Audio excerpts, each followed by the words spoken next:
The presenting sponsor of Moon Tower Soccer is FVF Law. To find out what makes FVF a different kind of injury law firm, you can visit fvf.law. Hello friends, thanks for listening to Moon Tower Soccer. This week we're going to cover the final two matches of the year, and we'll also take a walk through the roster and make some predictions about who is staying and who is going. My name is Landon Cottom, and I'm joined as always by Mr. Jeremiah Bentley. Hey everybody, I'm Jeremiah Bentley, and Landon, I've been asked by my wife and others, are we going to keep doing shows during the off season? And I like to remind them that we did shows for 18 months when we didn't even have a team at all, and we were reading through meeting minutes of Gracie Woods Neighborhood Association meetings. So I feel like, yes, absolutely, we will be here all off season long, and we very much appreciate those of you that have been a part of this and will continue to be along this journey with us. Yes, absolutely. Thanks so much for all of your support, for listening to the show. It's we would maybe be doing this if nobody was listening, but it's really great to know that there are people listening, and that we've had more and more people listening since 18 months ago when we were talking about Rodney Redes as the only player. And so, yeah, thanks so much for sticking with us. And yeah, like Jeremiah said, still going to be lots to talk about in the next 3 months. Probably a lot, in the off season. It's going to happen fast. We have about 3 months until the next Austin FC game, and probably several roster changes. Some weird MLS news is bound to happen at some point. So yeah, there's going to be a lot to talk about. I'm not worried about filling time in the next 3 months. So yeah, stay tuned. We're not gonna stop doing this. And that's probably the first bit of news, I think, is we just learned when the season would officially start, right? It's February 26th. 26th, yeah. Which is just, was it three months away? So it's in a week maybe. So it is not a long time until we will do this again. And like you said, there's a lot that is going to happen between now and then, and we're going to sort of get into where we think we are and where we would like us to be later on in this show. So that'll be an exciting journey. And given how the season ended, I think talking about the future is probably the thing that everybody wants to do more than rehashing 2021. Yeah, I know. I'm kind of looking forward to it, getting back into that roster speculation form. It was a lot of fun the first time around, and I think it's going to be fun this time around too. I know in the end of the last episode, we said we were going to be talking to Phil West about the playoffs, but we kind of didn't realize that the playoff schedule wouldn't be out yet. That should be out soon, I would imagine, but we're going to push that until next week. The playoffs don't start until the weekend after that, so we'll have Phil on next week. And this week, instead, we're going to talk about which Austin FC players we expect to still be here and which ones we expect maybe won't be here for the 2022 season. But before we jump into that, we're going to talk about the Sporting Kansas City match and the Portland match. So let's jump into the Sporting KC match real quick. Yeah, so we expected going into that we were going to see some rotation and wondered about what kind of lineup we would get. And I think everybody was a little bit worried about who we might see and where they might be, because we had Beasler continuing to be out. We had Romagna officially out. I mean, and it was a dire situation at center back, actually across the back line for sure, which a lot of people were worried about. But it turned out we got a creative lineup and one that paid out for us. Yeah, and it was even weirder right at the game because Nick Lima was slated to start. And a few minutes before the game started, they made an announcement that Jon Gallagher would be starting instead of Nick Lima. And so that put us, by my count, at 2 defenders in the starting 11. And so it was Kolmanich and Cascante, with Alex Ring next to Cascante at center back, Jon Gallagher playing right back, which he has actually done in his career. I think for his early MLS days with Atlanta United 2, played a lot of right back there. He played some right wing back he was played in Scotland, right? Right. We two episodes in a row where we're getting Ireland and Scotland and Ireland. Little bit. I know. But he is Irish, but played in Scotland. And so he was playing some right wing back in Scotland. And so he's not a stranger to that position, but he has gone on the record saying that he doesn't really like playing there. But Josh Wolf said that whenever Nick Lima was feeling a little bit of tightness in his groin, that Jon Gallagher's hand went straight up and said, "I'll do it. Put me in." And so he ended up having a really good game there too. Like, I don't know if I heard some people like saying like, "Oh, maybe we should keep Gallagher on and play him as right back." I was like, hold on a second. I don't know about that, but he's no Nick Lima. Yeah. He was okay. Yeah, and then the rest of I guess the other surprise in the lineup was Jared Stroud starting on the right wing, which we haven't seen a ton of him lately. So I was at least a little surprised there. And Jared Stroud ended up having a fantastic game too. Yeah, and we weren't expecting that, right? Because we've talked about how his form has really dipped as the season has gone on, and for him to recover was amazing. And also, I was really cold. He was very cold. How did you feel about that? And we talked, had a lot of people. Well, one, I had to buy my son a hoodie, which they were killing it at the concession, at the merchandise stand, like inside the stadium. Yeah, there was a lot of $80 hoodies that had like sat on the racks for forever, that suddenly everybody wanted to have. But that was one of the intentional things about the stadium design when we talked to Jonathan Emmett, was they left those big open corners to let airflow through, which is good, really, really good most of the year, but was not good for fan comfort on that night for sure. Yeah, in my seats, you definitely feel a breeze if there is one. And every other game, I've like thoroughly enjoyed that breeze, but it wasn't so much the case this night. But it was like, yeah, proper cold. I was shivering by the end of the game. You want to talk about some of the stats? Because I think this will touch on. You had this somewhere. So in the notes, the possession battle, which we lost 62-38 to Sporting KC, is something that has happened now multiple times when we've had a good outcome. Yeah. So fewer possession, but then expected goals was 2.43 to 0.56 in Austin's advantage. Each team had 13 shots. Austin had 5 shots versus Kansas City's 4 shots. But judging by that expected goals total, Austin's shots were clearly higher quality than any of KC's were.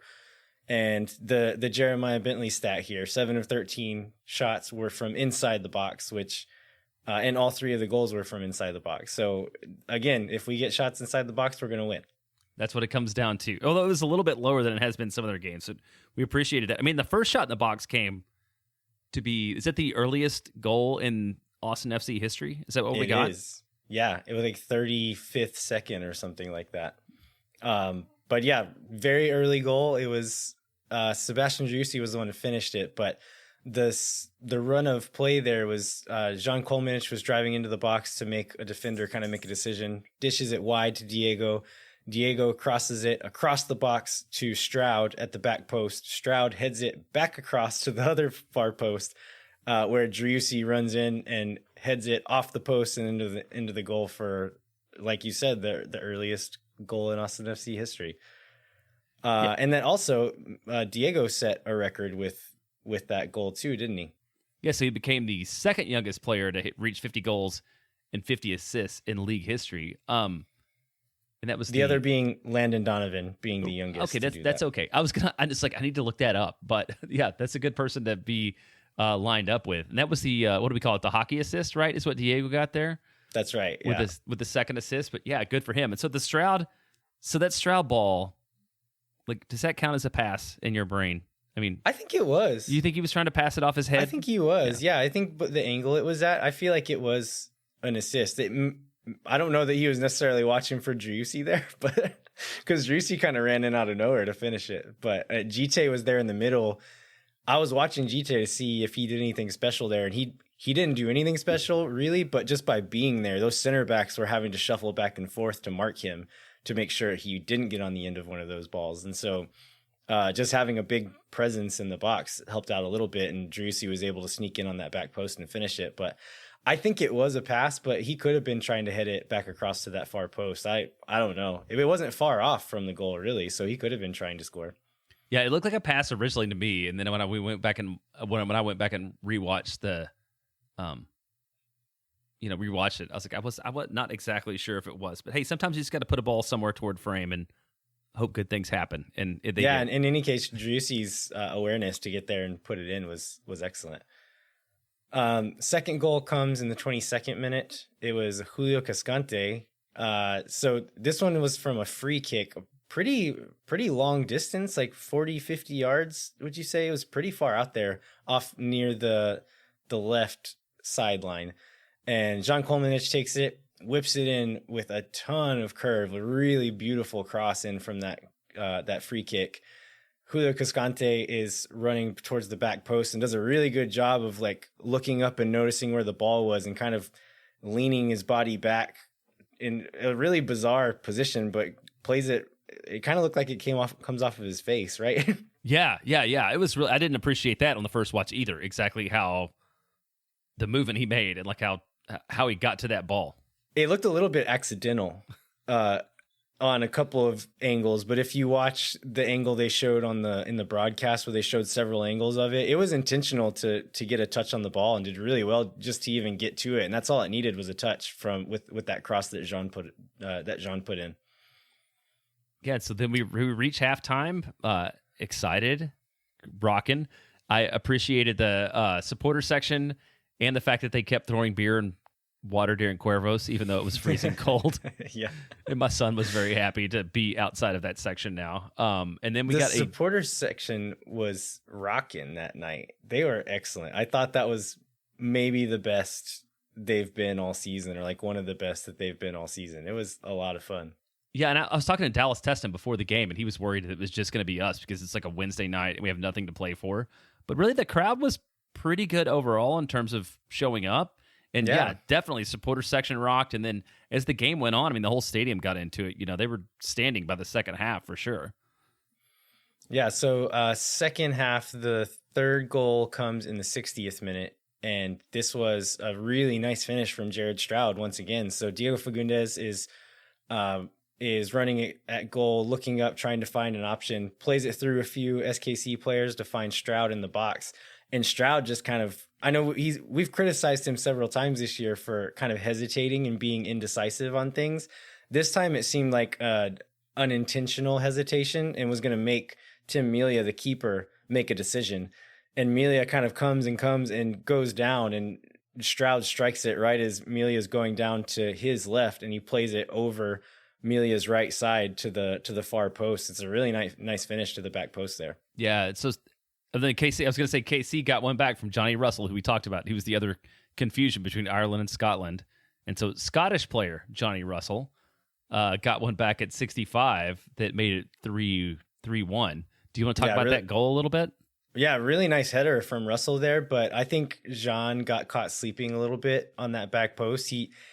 If you watch it, he checks his shoulder and sees that Russell is there, but he's not very close to him, and then turns around and doesn't look at him again for several seconds. Like it's Johnny Russell. He's not just going to stand over there. And a good cross gets played in, and Russell just beats Kolmanich to the ball there and gets in front of him, gets a head on it, and puts it past Stuver. So really good work from Johnny Russell, but Jean should have been more aware of who it was behind his shoulder and know that he was not just going to stand there and let him head the ball away. So overall, excellent outing from Austin FC. Like we said, Jon Gallagher played a really good game at right back. His speed made him really useful in transition defense. He took a beating during that game. So the front three it started off with Daniel Shalhoui on the left on Gallagher's side, Russell on the right, and Kyrie Shelton at the 9. But they all kind of moved around at various points in the game. I think all three of them played in all three positions. And at several points in the game, it was Jon Gallagher versus Kyrie Shelton, who's a big dude, Johnny Russell, who is not a small dude, and they were intentionally going after Gallagher and just battering him throughout the game. And at one point, Russell decks Gallagher on an aerial duel, and Gallagher goes down and is grabbing his arm. And we found out later on that he has some ligament damage in his arm, so he didn't get to play in the Portland game. But Gallagher was a warrior in that game, and I was really proud of the way that he played. He was really impressive overall. And stood up under a lot of pressure. So I think player-wise, we could probably just... there were a couple of substitutions of note that I think we should probably cover. One that I was talking to you before about was Cecilio was like training, like warming up on the sidelines in like a full, like, I don't know, like 3 layers, like a full-on coat. Like, he did not look like a guy that was very excited to go in. And then he ended up going in the 76th minute for Stroud. I mean, he looked decent for the time that he was in there, I thought. Yeah, I thought so too. And then the other one was Owen Wolf, which I honestly didn't realize watching it until like I was reading Twitter afterward that he got just a tiny bit of playing time at the very end. Yeah, it was very little time with the game that was over already, but he looked all right. And he got kind of banged around too. But it was like the kind of way that he was probably bragging about after the game. Like, oh, did you see Russell take me down or whatever? Like I think he probably enjoyed that a little bit. But it was good to see him get a little run out there. Yeah, and I tweeted this too. So like when Wolf and Berhalter were warming up during the first half, I believe that you add their ages together, you get 1 Beasler. Is that right? Yeah, that sounds right. Yeah, so I think everybody has to agree that we got an unexpected result out of that Wednesday night match, and had to wonder going into the last match of the year what we could take away from it. One thing, because we talked about, was it last show that we had 3 wins and 3 losses in 6 matches, which is a pretty good run of form for us. This put us at 4-4 in the last 8 going into the final match, which, depending on how Portland turns out, could have put us like basically in the best stretch of the whole season at the end. And then also we have this winning streak thing sitting out there where we have not won consecutive matches since the second and third games of the year. And so I felt like there was a lot of enthusiasm going into Portland that was probably unfounded now. And we should get into that just a little bit. I don't think we want to belabor it too much. I think, judging from a lot of people on Twitter and our discussion before, we don't need to belabor this Portland outing because it was kind of a disaster and doesn't mean that much in the context of the season. But let's talk about that one. So before we move on, one other thing, like we're talking about takeaways, one thing that we took away was first place from Sporting Kansas City. That's true. Could they still have, so they ended up losing the next game as well to RSL. RSL snuck into the playoffs there. If they had beaten us and then still lost that one, they probably wouldn't have been in first anyway, right? I don't know where that would have ended up, but, and I saw that VAR, was it Pro had to put out an apology for the result of that game today. Yeah, so maybe, it wouldn't have affected KC a ton. Maybe they could have still snuck into first, but RSL probably wouldn't have made the playoffs without the decision. So that's pretty interesting. Sorry, I sidetracked us there. Let's move on to that Portland game. So lineup here was still a little bit weird because Johan was still out, so we knew we were going to be short defenders. Gallagher out, and then Nick Lima still out. So the back line for this game ended up being... This is Jimenez and Kolmanich on the wing, on the outside, and then Cascante and Ring in the middle. Again. That's right. And then Danny Pereira was also a last-minute scratch. He traveled with the team, ended up not even being in the 18, and Wolf at the end of the game ended up saying that he was mentally, physically not prepared to take part in this game or something like that. It was really kind of an interesting way to put it. So I'm not really sure what the deal was, but in any case, he was deemed not to be fit to play in this game. So little Sebastian Berhalter gets the start alongside Pochettino in the midfield. And then we got Fagundes, Driussi, and Stroud and GT up top, the same front four as in the Sporting Kansas City game. And we're a little bit surprised to not see Cecilio in this game. You kind of thought maybe that with the game before, it was a little bit of rotation and resting him. And Wolf said in the post-game press conference that it was due to form and like it was a performance thing why he didn't start the other game. And because this front four had performed so well that he was going to give them another run out. So fair enough, play the hot hands, but a little bit interesting to see Cecilio being intentionally sat 2 games in a row. Yeah, and that was the first question in the post-game press conference, I think, from Chris Bills, yeah, who asked him about it. And it is, I think Chris maybe went a little far because Chris is like, I don't know if he asked like will we see Cecilia on the team next year or not? Which I guess we'll get into that in a little bit. But I mean, I don't think that there's like the threat of cutting Dominguez loose or not. But yeah, it's twice in a row he sat. Wolf all but said that, like, yeah, Cecilio's in the plan. Yeah, and he said the plans for next year. He said like he's still one of our best players or something. I think if I remember right. Yeah. Yeah. All right. So getting into stats for this game, we had 61% possession, and I was looking this up. It was like, it seems like in the last several games that we've looked really good, we've not had a ton of possession. And in the last 4 wins that we've had, so those 4 wins you referenced earlier, we have had less possession than our opponents. I think one of them, the RSL game, which is a really good performance from Austin, we had more possession most of the time, but just barely. And then towards the end, we were kind of just letting them kick the ball around. And so they ended up going ahead of us there. But even in that game where we were ahead most of the time, it was only by a few percentage points. It wasn't by 30 points or whatever. So yeah, interesting stat there that it seems like we look better when we don't have a ton of the ball and are playing a bit more in transition. So maybe something Wolf should do some thinking about in the offseason as he's setting up this possession style, because I like watching possession soccer. I think it's fun to watch, but this team, clearly, this specific team, this specific set of players apparently do a little bit better when we have less of the ball. Other stats to look at was expected goals is 3.49 to Austin's 0.55. This is the most damning one, I think, is the shots. So Portland had 22 shots. Austin had 6. I think, do you remember what the shots on goal was? I think we had 2. That sounds right. I don't remember exactly what it was, but yeah, we did not have very many quality attempts at all. And Portland had a lot. They ended up 0-3 in favor of Portland. It could have been 4-0 by halftime. That's another one of those where we give up 3 goals and you're like, oh, Brad Stuver was our best player, even though he gave up a bunch of goals. So yeah, it was 9-4 on target. So it wasn't quite as bad. Okay. As we thought. But yeah, it was a rough night all the way around. So the first goal came in the 17th minute. Driussi, we're playing the ball out of the back. Driussi plays kind of a careless pass out wide to Cascante.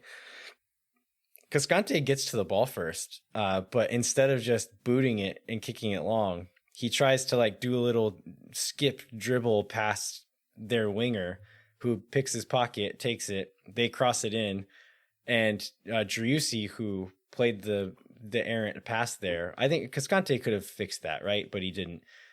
Driussi's tracking the runner who ends up scoring, and as he gets past our back line, he just stops, and that guy runs in behind, and when the cross comes back in, he's unmarked at the back post and scores the goal. So Driussi messed up not once but twice in that play, but Cascante could have fixed it with instead of trying to dribble around a guy, just boot it long. Second goal was just before halftime. We were watching this game at the Los Verdes watch party, and Adrian Healy, like in the 43rd minute, said something about like Austin's biggest goal will be to keep the lead from growing before halftime. And I was like, okay, they're definitely going to score now. Like 2 minutes later, another really bad defensive play from Austin. So Jon, they're playing the ball out from the back. Jon Kolmanich is being a little bit indecisive. Jimmy Chara comes up and just bullies him, takes the ball away, plays a quick cross in. And so Cascante, whenever they win the ball back, Cascante is a little bit slow to come and mark Niezgoda. Stuver is maybe, it would have to been a quick reaction, but I think Stuver probably could have reacted a bit better and been in a better position to either catch that cross or to be closer to his goal at that point. But Niezgoda is in a really good spot, just sitting there waiting. Chara plays in that quick cross, and he actually chests the ball into the goal, scores a goal with his chest or his shoulder. So really good awareness by Niezgoda there, but Austin should have done a lot better. Then the third one comes in the 53rd minute. This is on, I believe we give the ball away again here. I can't remember who. Yeah, we do. I don't remember who it was. Yeah, but we did. We give the ball away. And there's this great, there's a great couple frames that somebody posted online of like 6 guys standing around 2 players and nobody on Blanco. I saw that frame, and it's a little misleading to what happened. So Ring was the farthest. So it's Blanco ends up with the ball, driving at 3 Austin FC defenders. Niezgoda is running towards the back post. Ring is the farthest, I guess the closest player to Niezgoda, and he's essentially playing a passing lane. He's not marking Niezgoda, but he's playing a passing lane. Blanco plays the ball through some guys over to Niezgoda. The way that Ring played it is he tries to cut the pass out and sticks the leg out to cut the pass out and misses.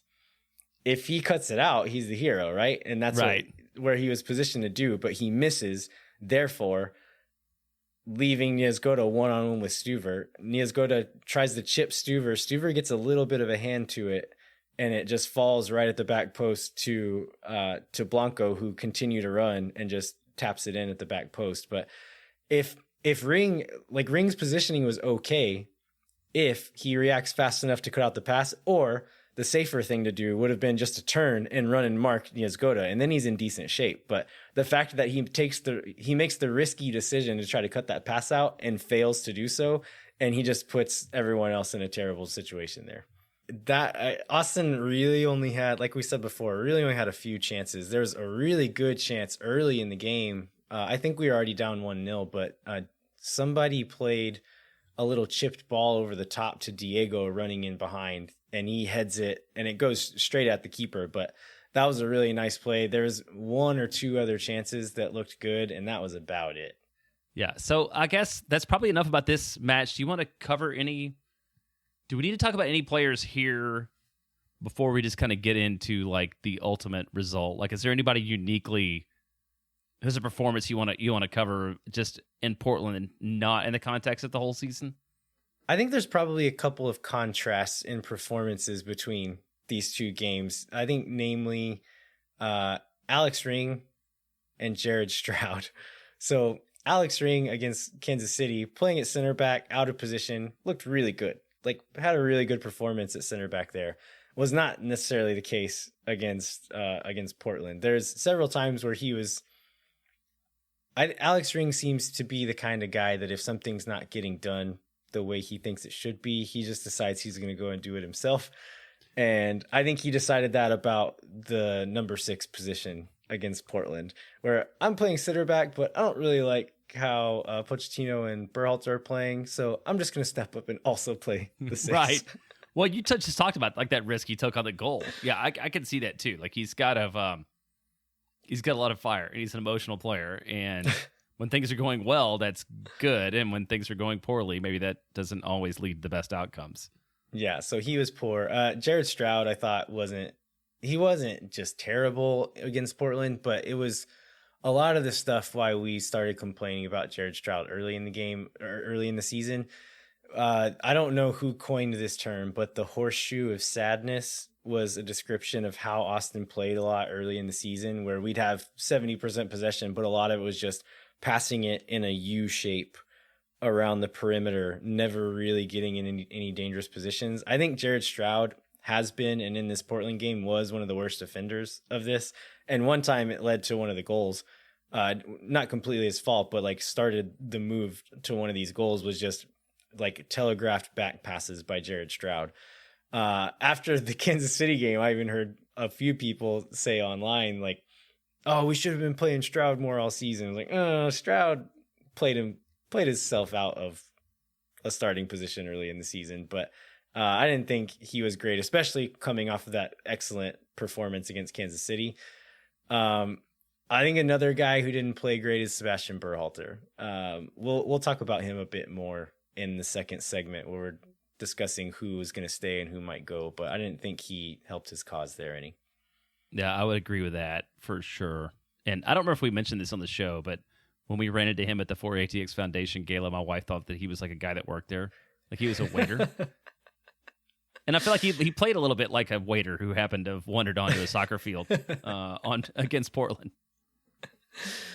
All right. Anything else we want to cover before we take a break, Jeremiah? No, let's go ahead and take a break. All right. Well, after the break, like we said before, we're going to go through every player on the roster and assess their futures with Austin FC and say whether or not we think they're going to be here. We also have a player rumor and then a few other bits of news that we'll cover. So stay tuned. We'll be right back.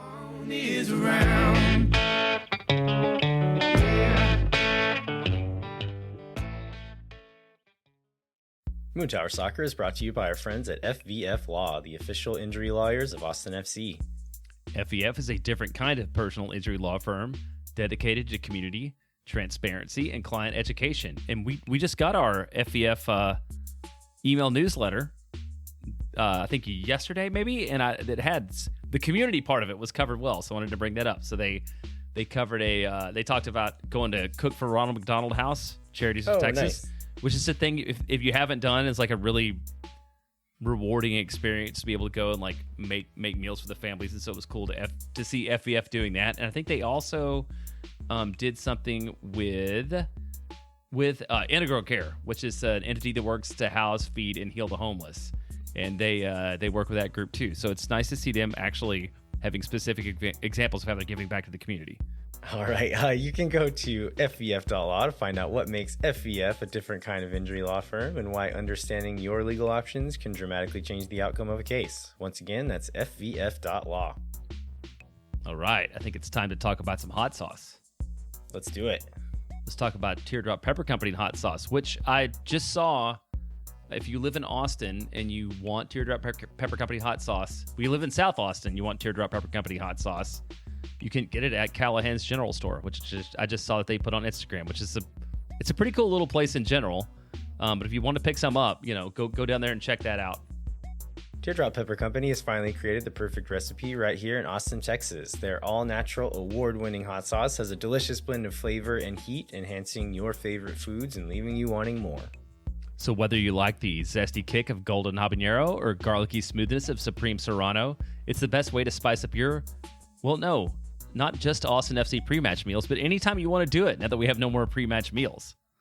That's right. I put it on breakfast today. We ordered Ethiopian food the other day and had this kind of bizarre bread stuff that came with it, and I put eggs on top of that bread and then put some of the teardrop sauce on it. Delicious. It works with everything.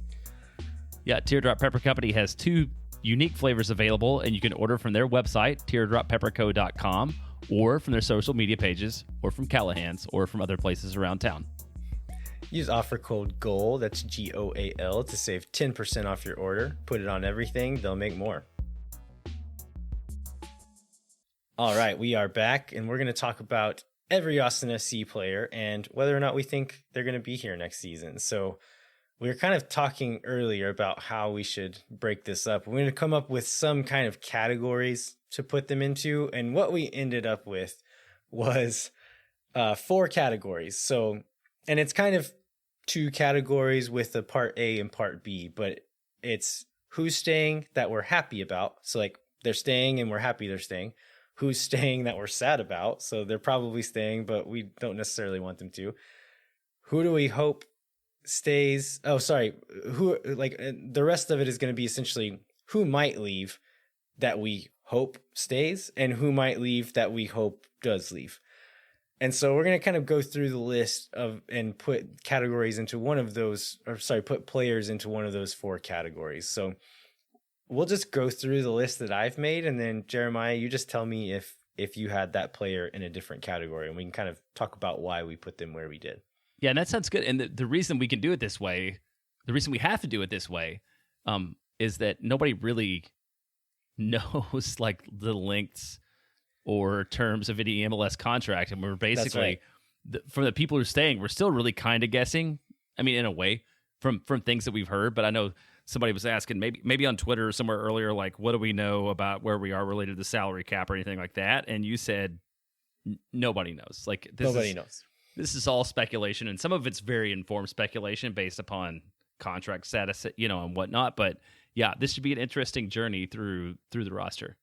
Yeah, if we had contract links, some of these would be pretty easy, right? Like, oh, this guy's contract is up and he didn't perform well this year, he's gone. But we don't know that. So yeah, we'll guess and we'll find out that we were super wrong in a few weeks, but we'll do our best for the time being. First player I have on my list And I'm going to start with they're staying, and I'm happy they're staying. So this is my first category here. So the first player I have here is Johan Romagna. Any objections there? No, absolutely not. And he's been. It's just thinking back to stuff we said early in the year. I would say that I was not super excited when we signed him because it seemed like a guy that we just happened to randomly find because we were lazy at Wateree because we already had two people there. But he's turned out to be a really good player with a lot of promise. Yeah, the promise is the part there. Like his trajectory over the last handful of games it makes me excited for what he's going to do in the future. So next one on the list, Nick Lima. I have him in that same category. I'd be happy to see him stick around, and I'm almost positive he will be here. Yeah, I would agree with that too. And he's like a leader. He's a hard worker. He does whatever you ask of him. I'm very happy to have more Nick Lima in my life. So this next one is a little bit more controversial, maybe. Julio Cascante. I'm almost positive he's going to be here next year. And under certain circumstances, I'm happy to have him back. What do you think about that one? I will agree with that one. I think when he's like your second center back and paired next to somebody who's competent and knows what they're doing, like when they had Matt Beasler, or hopefully some, because I don't know that we can expect anything out of Beasler, hopefully some incoming, other like reliable center back. Like he's a perfectly good option, and he's threatening a little bit in offense. But I just think when you have to rely on him to be the guy, like that's when he kind of fails because he's gonna make a mental mistake or two, and he needs somebody to help be beside him to clean that up. But overall, he's a net positive. Yeah, my exact thoughts. I want him on the team. I think he's a good choice in MLS for like a second choice center back, or someone to kind of spell Romagna or like rotate with Romagna, be that rotation option. But if he's our nailed on starter, our most veteran center back, that's where I'm a little less happy. But to have him on the team, if we can make some reinforcements, totally happy for him to be there. Next one is an easy one, Moussa Jite. We just paid a bunch of money for him. Promising young player. He's not going anywhere. Sebastian Driussi, again, paid a bunch of money for him, worth every penny, not going anywhere. Yeah, he's the one. I think when you look at salary so far, he's one of a couple, along with probably Brad Stuver, who you're like, whatever we're paying him, he's worth more than that. We talked about that a couple weeks ago, right? He's like 15th in salary in the league, but he's top 10 player. Yeah. The next one, I think some people were maybe afraid that he wasn't going to be in the staying category, or maybe that would be a possibility, is Diego Fagundes. We've heard from a few different places now that I think it was reported by what is the publication that Jorge Iturralde works for? Club Deportes. Yeah, Club Deportes. I think they reported, and maybe were told this in an interview, that Diego's his contract is 3 years with Austin FC. Yeah, and it came from his dad, right? Who's also his agent. I think was the source. Correct. Yeah, so I think one of the things we said is like the reason Diego was saying like I'm not going anywhere is probably because of those rumors that there were interest from other clubs trying to buy him, but he said he's staying. We've now have that information that he's probably on a 3-year contract. So Diego's going to be here, and yeah, I think it's needless to say that we are happy about that. Next on my list is Alex Ring, club captain. One of our most important players all season. Not always perfect, but one of our better players. We'll be happy to see him back next year. Hey, so one of the things we didn't talk about in him as a player was this question that came up about whether he would be the captain or not next year. Do you see that is that something teams reevaluate every year? Is that seemed to be like a real hot topic on Twitter and in the press corps after the Portland game because he kind of got mad and did some stupid stuff. Yeah, I mean, I think especially if new players come in. And so I think Driussi has made a good case for himself to become a captain. And so I don't know if it's worth shaking up the locker room to take it away from him and give it to Driussi. But if Ring is ever not on the field, I think Driussi should 100% be the captain and be second in line all the time. And maybe he ends up taking that role over in the future. But yeah, I don't know. There's a lot that goes into that. It's like locker room. I don't know, just kind of the relationship stuff that goes into all of that. I'm not going to speculate or say what I even think should happen because I'm not in that locker room and you don't know what the dynamics are there. So I'm not going to say what should happen, but it could happen. Next one, Danny Pereira, not going anywhere, right? He's a promising young kid, has shown what his weaknesses are, but has also shown some really strong strengths. I think he's one to keep around, and so definitely expect him next year. Next one, Owen Wolf. That's an interesting one. Yeah, he's going to be.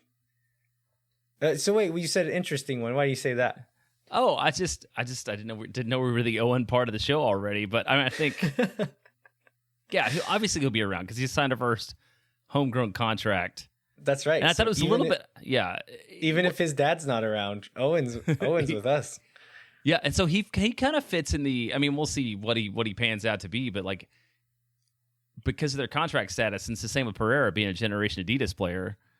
Like what Pereira's like not on a low. Pereira's on a low number, right? In terms of like contract wise because of his status.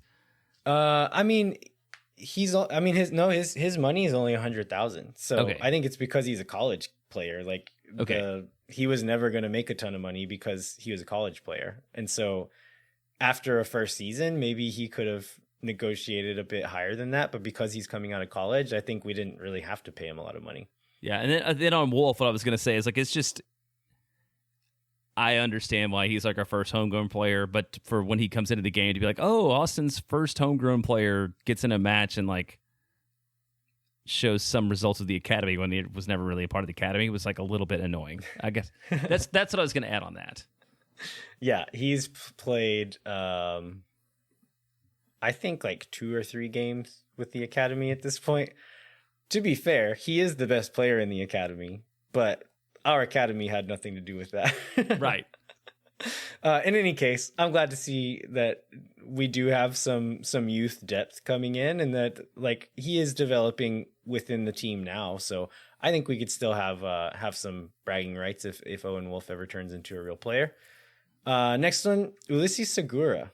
This is one I wasn't really quite sure where to put it because he's not been on a match day roster all season. Is just now starting to train. I believe he told someone on Twitter that he would be training with the team starting in December and would be ready to go like by the time preseason starts. So is this where you would put Ulisses Segura? Are we positive he's going to stick around? That's one where you just have to rely on the context of what he's saying. And because he's acting like he's going to be around. He's acting like he's going to be there. And I feel like, Josh, when he was talking about injuries and like people who I think it may be the interview with Phil, like people who were hurt that we expected to see something out of. Right. Which I think is probably also the same comment's going to relate to a player that's going to be back that we're not excited to, that was mentioned that not excited about in the same conversation. But he talked about Segura like being back. And I think, when we watch like videos and stuff in the preseason, like I was really excited about what he could bring to the club. And I feel like he's got a utility that would have helped out a lot this year when you have 3 games in a week and you just need like warm, talented bodies to fill in. And he could have been a part of that. A phrase that Matt Doyle from Extra Time uses a lot is eating minutes. Like you need a player that can eat minutes. Ulisses Segura at his worst can eat minutes for an MLS team. I think at his best, he could be a significant contributor, but at his worst, he can rotate in and just kind of rest guys or be that rotation player that can come in and be a competent MLS player. And we missed that a lot this year. We rarely had that in really any game this season was enough competent subs to bring on and either make a difference or at least eat those minutes and just get through a game. And so having him back I think he's going to be a major asset. And like I said, he's acting like he's going to be here. So I would imagine he will be. My last person in this category is also someone who I think a lot of Austin FC fans were a little bit nervous about, which is Brad Stuver. So on not very much money after this season, probably a little bit less than he deserves. But we heard a rumor that they just bought a house in town, and we don't know. Again, we don't know what his contract status is. We don't know how long it is. If it's a multi-year contract, then no worries. Like we'll get it taken care of. But if it is just a 1-year contract, Brad Stuver is acting like he wants to stay, has said he wants to stay.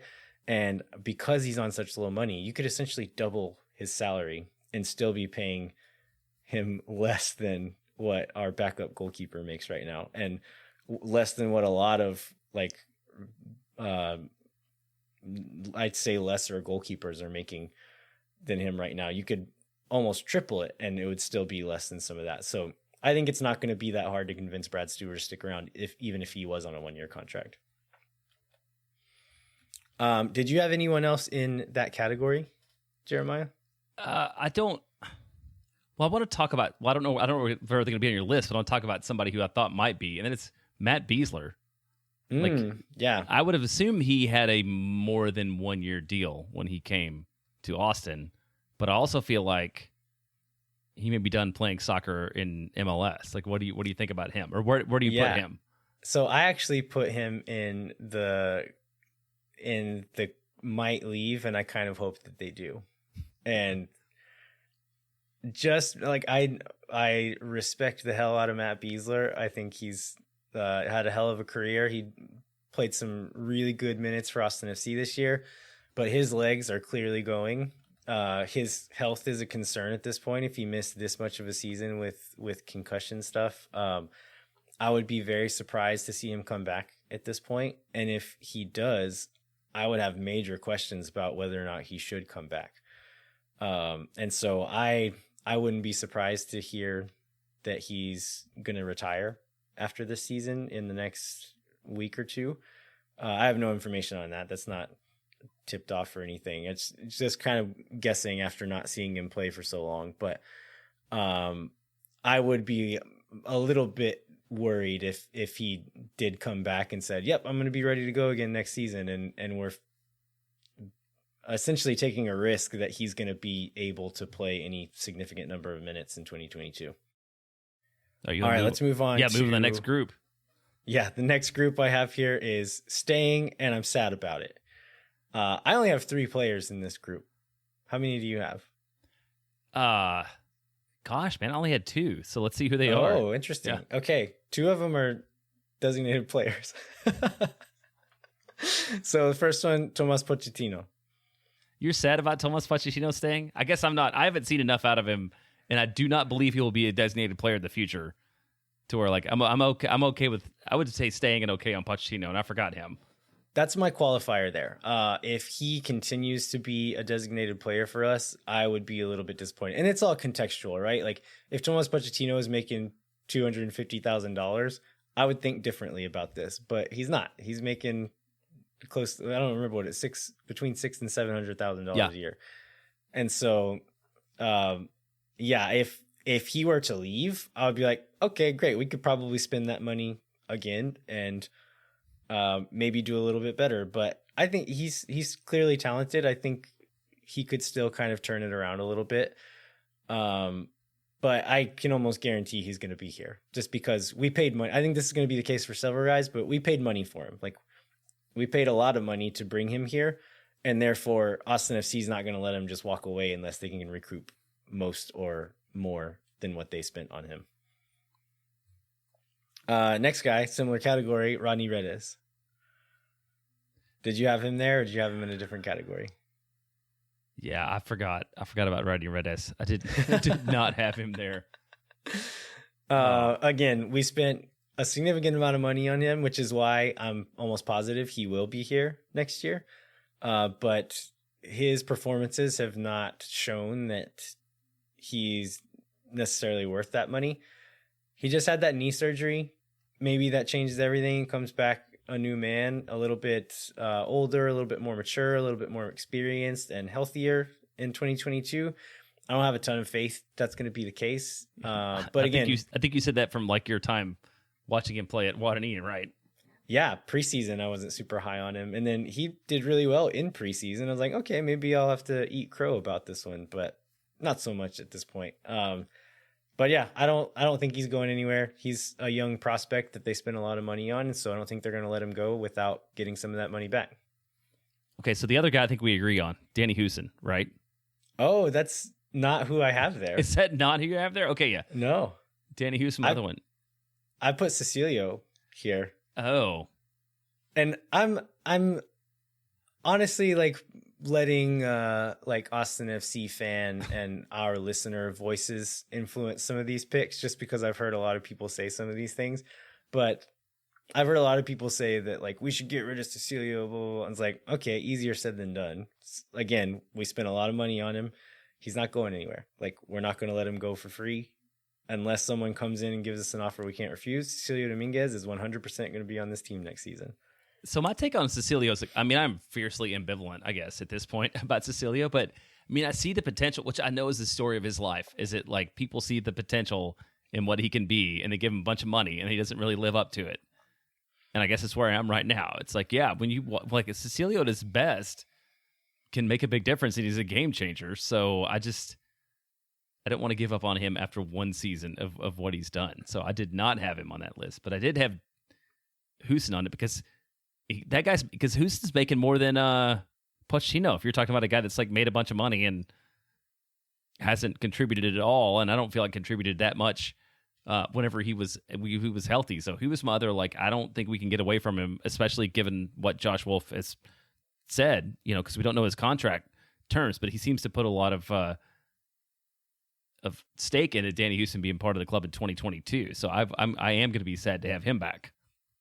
Yeah. So going back to Dominguez for a bit, I think we've seen in the last little stretch of the season when Cecilio is playing on the wing and with some good players around him, he can look really good. And when I don't think he's ever going to be the guy that we can put all the weight on his shoulders, he's going to carry the team. But if you have a guy like Driussi and some other guys who are firing around him, I think he could be a really useful part of the team. So I actually still have some hope that Cecilio can be a useful part of the team.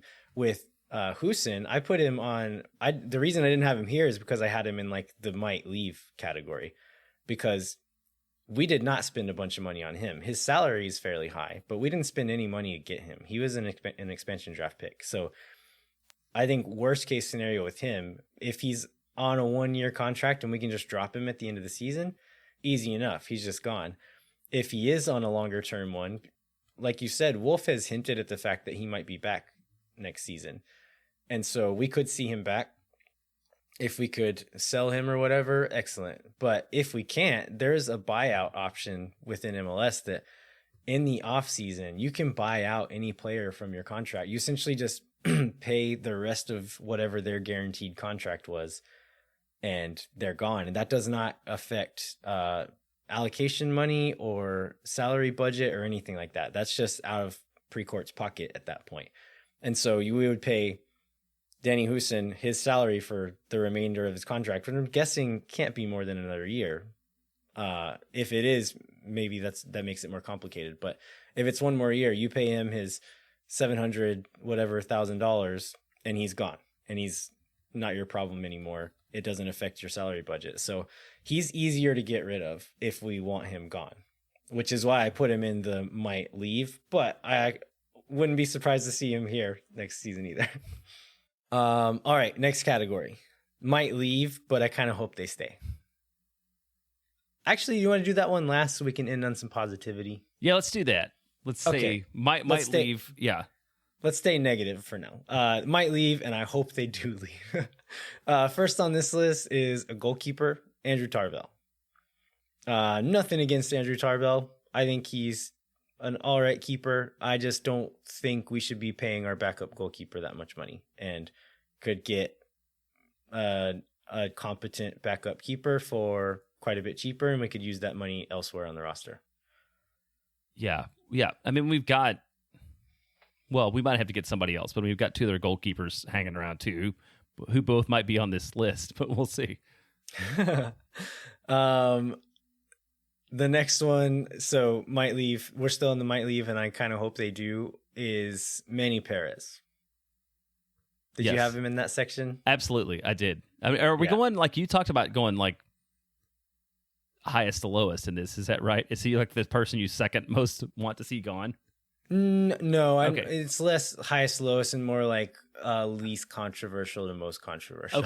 Okay, gotcha. Yes, So yeah. we've seen enough of Perez to know that I don't think he's ever going to add a lot to this team, and we might as well take our chances with another minimum salary player. And he's on a loan. Is he still on a loan?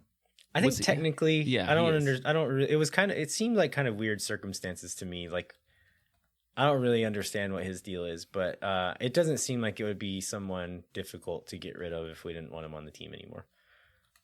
Next one for me, I know this one might hurt some people, but Kakuta Mane.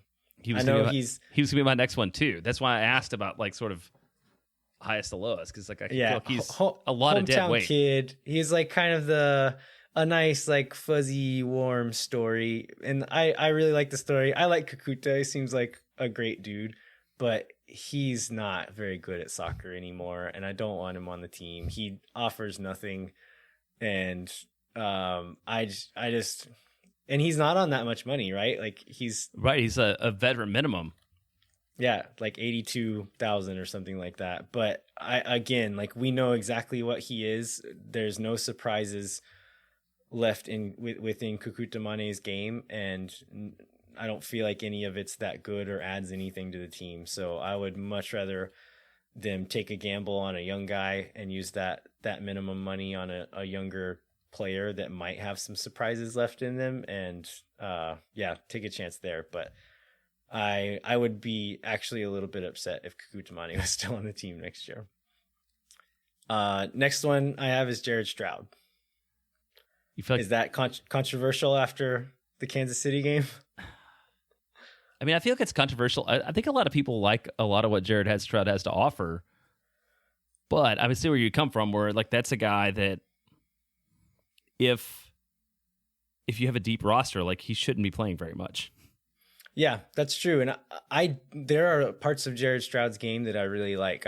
Coming from Red Bull, he is of course a good defensive presence and a good presser of the ball. And so certain situations in games, I like what Jared Stroud does. In that Kansas City game, I thought a lot of him and Gallagher kind of tag teaming defensively on that right-hand side. I think they both helped each other out a lot in that regard.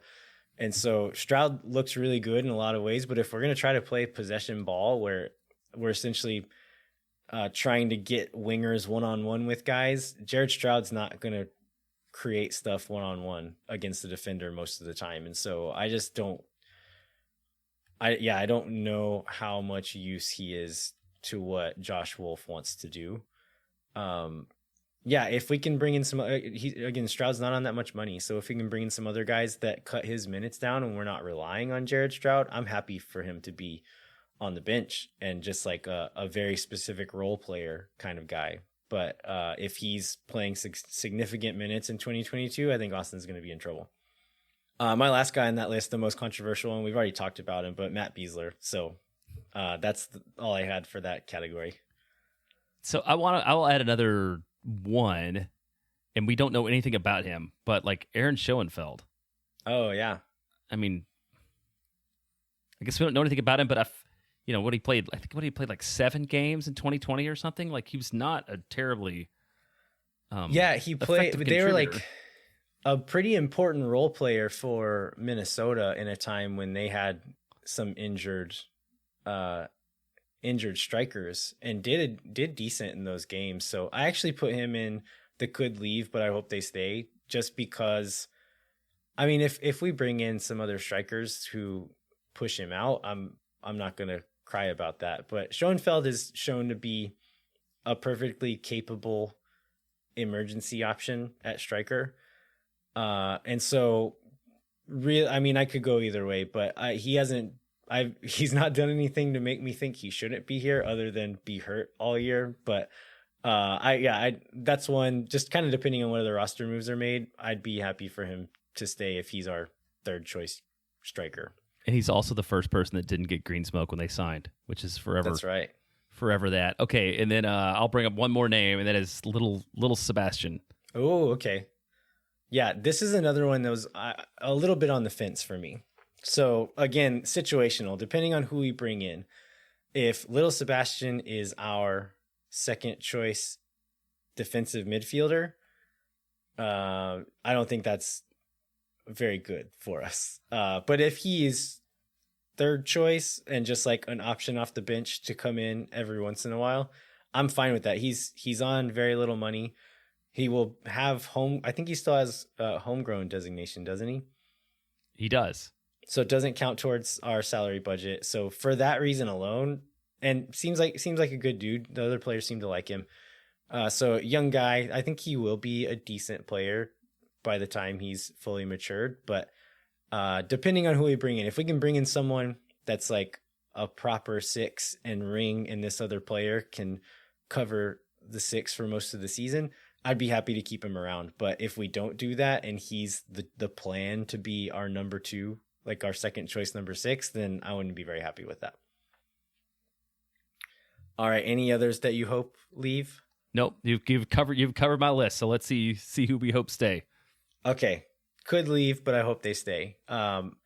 We just talked about Sebastian Berhalter, who is on loan, so he could end up going back to the Crew in 2022. I believe we do have an option to buy him at the end of the season, though, so that's what we're waiting on there. Another player we have on loan is Jon Gallagher.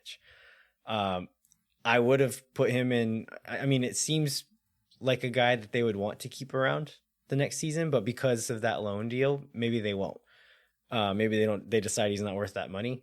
But I think we've seen enough from him, enough promise, and he's still a young guy, so he has some growing to do and needs to toughen up and get a little bit smarter defensively. But I think we've seen enough from him for me to want to keep him around and exercise that buy option. What do you think? Yeah, I agree with that. And I'm guessing, is there other left back on that same list too? Because I think that one thing would help Jon Gallagher is having Ben Sweat around to both learn from and split minutes with. Yeah, he's next on my list is Ben Sweat. The reason why I have him on the could leave is because Ben Sweat has now played for 2 consecutive expansion teams. And so, I mean, we didn't take him in the expansion draft, right?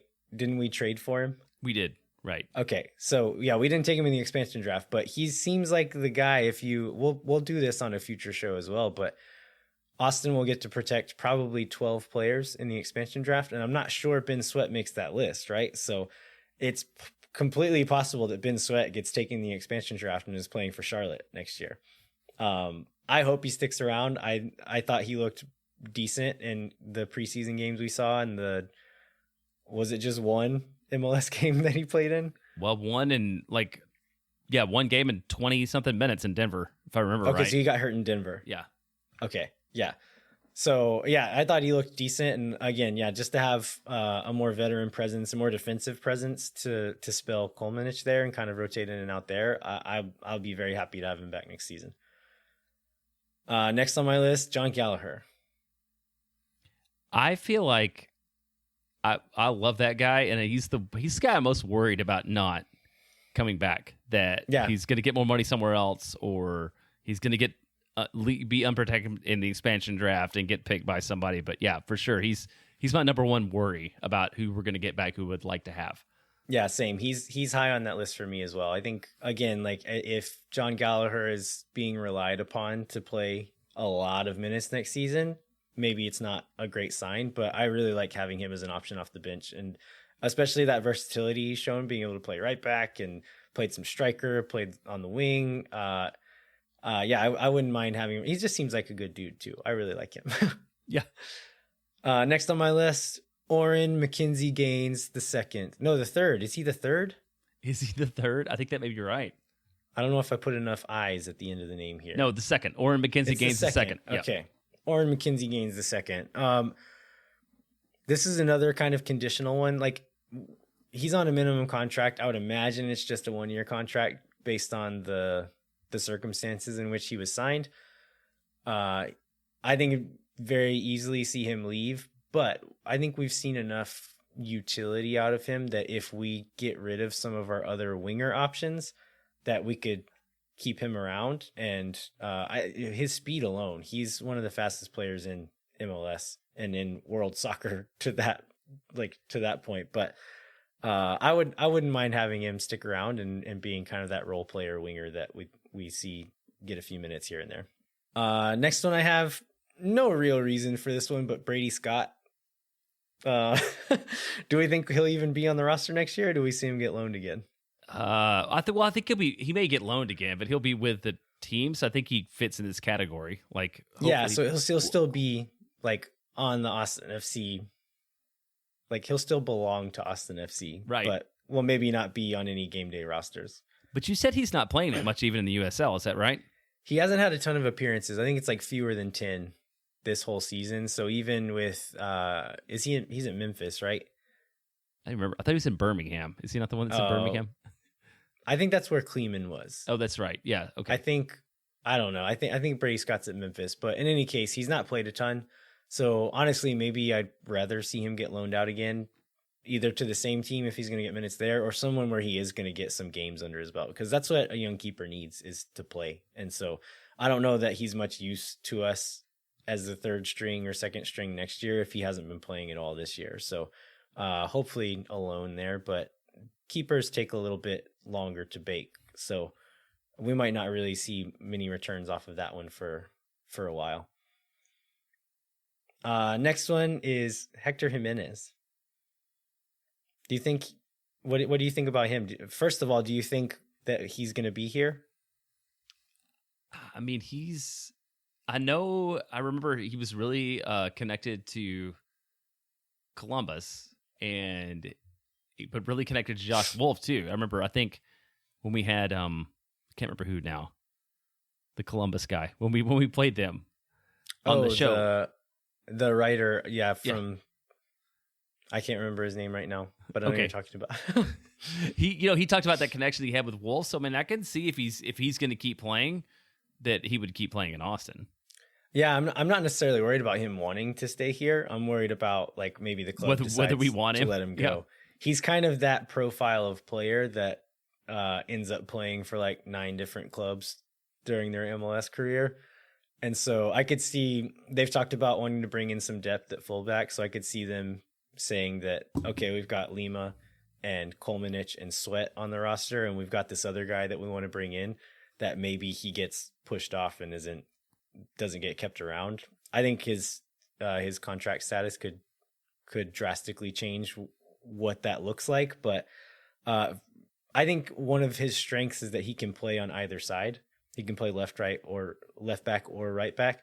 And so I think for that reason, and also he seems to be a really good locker room presence, speaks English and Spanish really well. And so I think seems to be valuable for a lot of other reasons aside from being a starting fullback. So I would like to see him stick around, but I think there's a decent chance that he's not around. Next on the list, Freddie Kleeman. So how do you, why do you think he might not be back? Just because, I mean, he's a draft pick, right? Like draft picks historically don't stick around super long. He hasn't played much this year. And so if we're making some moves at center back, and like Wolf clearly doesn't really trust him to play, there's many opportunities late in the season where we're thin on center backs and he went out of his way not to put him into games. And so I don't know that Wolf really thinks much of him.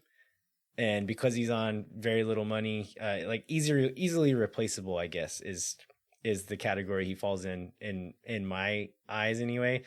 I want him to stick around just for the memes, essentially, because of how much Chris Wellhausen loves him, and because of his parents being like involved in some of the fan culture stuff. I think it would be fun to keep him around just because it would just be fun. But as far as soccer goes, I don't know how useful he is, and I think he could very easily not be on the roster.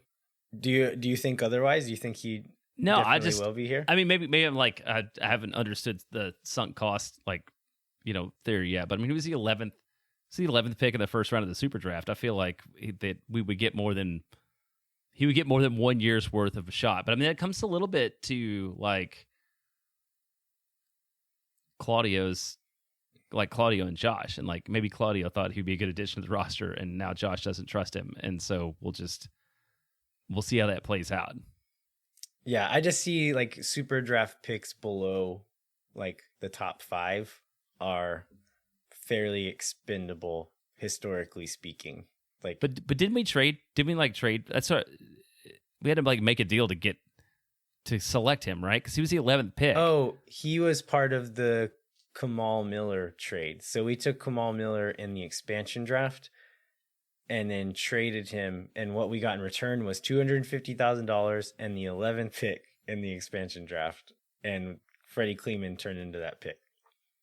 So I just feel like with where, like, and if I remember right, we picked him well before people thought that he would go. So I feel like there was some amount of interest we had in Freddie Kleeman that we wouldn't just give up on after one season because of like that combination of facts.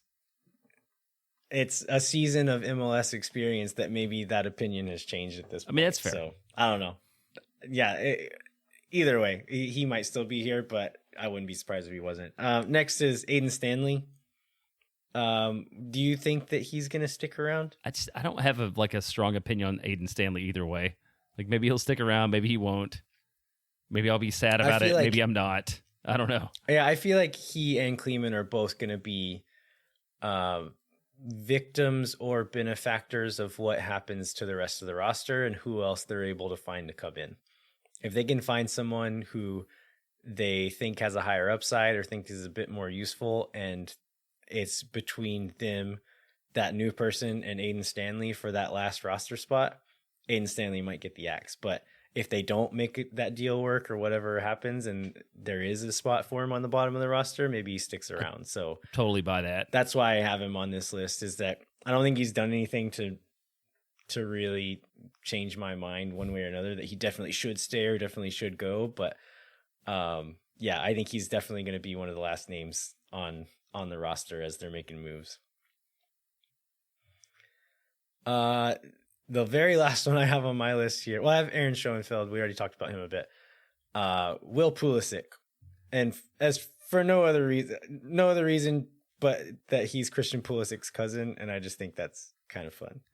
Yeah, again, somebody else that he's a guy with a name, and maybe his last name makes him more appealing generally than not. Yeah. But we have to have 3 goalkeepers, so the third one might as well be Christian Pulisic's cousin. Exactly. All right. I think that's everybody, right? Did you have anybody else? Nope. That we missed?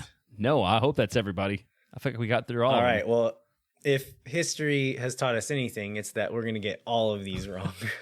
Right. Hey, I mean, since we're at it, Josh Wolf. Oh, yeah. We spent a minute on that. What do you think? Yeah, as much as some people either don't like it or think that it's a possibility that he's going to be gone, I would be willing to bet my house on the fact that he's going to be our coach next year. I will agree with that too. I know, and we've heard some rumors that maybe some, people were interviewing potential coaches or whatever, or talking to potential coaches in the future. But yeah, like it's Josh Wolf's roster through at least the middle of next season. And I think it should be too. I mean, it was a weird year and a lot's going on. But we'll see how that turns out also. Yeah. All right. Let's move into a few other pieces of Austin FC news before we wrap up. So one of them is a player rumor. It's an entirely unsubstantiated player rumor, but was sparked by a tweet from one of the co-hosts of Total Soccer Show and friend of the show. He's actually been on our show before, Joe Lowry. And so Joe Lowry tweeted, if you're trying to build a possession-based MLS team and you have the cash to pay him, you can't do much better than Medran as a midfield distributor. And this was a quote tweet about Alvaro Medran, who is a Chicago Fire player. And the Fire have announced that they're not going to pick up his option for next season. Medran has been on the record as kind of being coy about his future. So there's rumors about him going back to Spain or maybe sticking around in MLS. And he didn't really nix either of those ideas.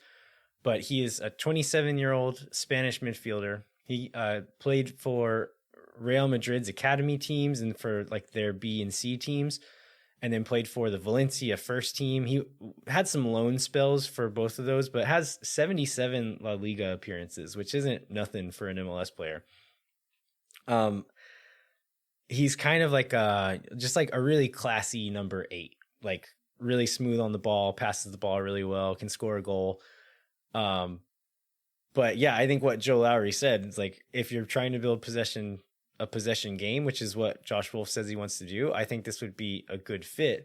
The question is, would it even be possible? So he's on $1 million for Chicago this season. I can't imagine he would be willing to take a pay cut. He would probably want a bit of a raise, given the fact that he's 27 years old and has actually been pretty good for the last few years. As bad as Chicago has been, he individually has played pretty well. So this is a theory that I'm going to steal from Chris Wellhausen and Taylor Rudolph. They're discussing this on Twitter, and I think they kind of figured out the way that we could make it happen. And so here's what it would need to look like. Tomas Pochettino, our lowest paid designated player at this point, we would need to buy him down with TAM to make him no longer a designated player. We could then sign Alvaro Medran as our third designated player. Given that he stays below the TAM threshold, he would need to be on a low enough salary that we could buy him down with TAM if we needed to, because we're using all three of our U22 initiative spots. If we sign a third senior designated player, we'd only be able to use one of those. So because we already have him filled, that third DP spot either needs to be cheapish or a young DP below the age of 23. So Alvaro Medran, we could afford to give him a raise, make him a DP, and still be below that TAM threshold, where he would fit the criteria of what we need that third designated player to be. So it's not impossible. And the fact that we're not having to pay a transfer fee makes it even more possible. He's the type of player that his transfer fee would put him well above that threshold. But because he's a free agent and we could get him for free, it would make it possible. So again, completely unsubstantiated, but I'm like kind of excited about this now and hope we can make it work, because I think he would fit into this system really well. Yeah. So yeah, all that to say, it's a lot of MLS math, and we have no idea. Which is this going to be the beauty of the off season, is we get back to speculating about all this kind of stuff and seeing where people can slot in and seeing where they can make our team better. And dream up until players get signed, and then we were faced with the reality. Yeah, I think it's also worth pointing out that I think a lot of people kind of have the mentality of just like, well, just go get this player. Just like, go get him. It's like, well, he's a human with free will as well, and probably has a lot of other options. And there's if he wants to stay in MLS, there's other teams who are going to be looking at him as well. So just because Claudio Reyna calls him doesn't mean he's on our team now. Like, he's going to have options. So there's going to be competition for this one. Yep, for sure. I want to cover a couple of events too. So one is the Aaron Rockland, who I think we've interviewed on this show before, or on some version of this show. Yeah, we did. On Soccer Assist, he's got his annual event on November 19th. You can go to soccerassist.org to buy tickets to that. They will use that money to build, well, one's at Q2 Stadium in the Lexus Club, which is kind of cool. And two, they will use the proceeds from that to build those futsal mini courts all around Austin. And then three, La Murga is going to play. And there's also a Talking Heads cover band. I don't know what your opinion on the Talking Heads is, but it's called Heart. I'm a big Talking Heads fan. Well, it's called Heartburn, and it's spelled Byrne. Byrne. And apparently they're really good Talking Head cover band. So you will be on your way to Ireland, I believe. Yeah. But for people, I'm going to have to miss this one. I'll be on an airplane to Ireland. But for people who are listening, you should check that out. And then the other one is the Stuvers, their laundry project, because I don't think about words before I say them. They're going to have, I think, 2 different locations on the next day, on November 20th. So they're looking for volunteers, and they're looking for funding to help support that. And the laundry project is where they do laundry for people who can't necessarily afford to do it in order to give back to the community. All right. Anything else we want to cover before we wrap up, Jeremiah? No, I think we should. Let's go ahead and wrap it up and get on to next week. All right. So we'd like to remind you to rate, review, and subscribe wherever you get your podcasts. We've seen quite a few new ones come in over the last several weeks. I kind of didn't look at it for a while and then went back and read through them all. And thank you so much for leaving those for us. Some of them are really nice. So thanks for leaving those. If you want to continue the conversation, you can find us on Twitter at LViajero87 and jbentley_ATX. And also, I've gotten a few messages. We got a DM on Instagram, and then another one through email. So if you aren't on social media and you want to send us a question or a thought or tell us we suck or that we're great, whatever, on our website now, there's actually a way to send an email in. And so if you go to moontowersoccer.com, there's like a contact area and you can actually send us an email there. So like I said, if you're not on social media, come find us there and we can still interact that way. We'd like to encourage you to visit the Striker Texas website. Jeremiah, what should folks read this week? So I have a good article. Chris Bells wrote a really excellent article on 3 takeaways from the Austin FC season-ending loss in Portland that really highlighted some of the stuff that we talked about, and also highlighted the amazing traveling support and what Austin FC fans have managed to create in a year which we weren't very good. And so I'd encourage you to check that article out and read up, on that. Agreed. I thought that one was really good. Thanks so much for listening, everybody. We'll be back in 1 week with a new episode of Moon Tower Soccer, where we won't recap any matches because there's no matches to recap, but we'll talk to Phil West and do a little preview of the MLS playoffs, and then we'll have some other stuff to talk about that we haven't quite decided yet. But like we said, there's going to be plenty to talk about in the coming weeks, so join us again then. Until then, I'm Landon Cottom. I'm Jeremiah Bentley. We'll catch you next time. When no one is around.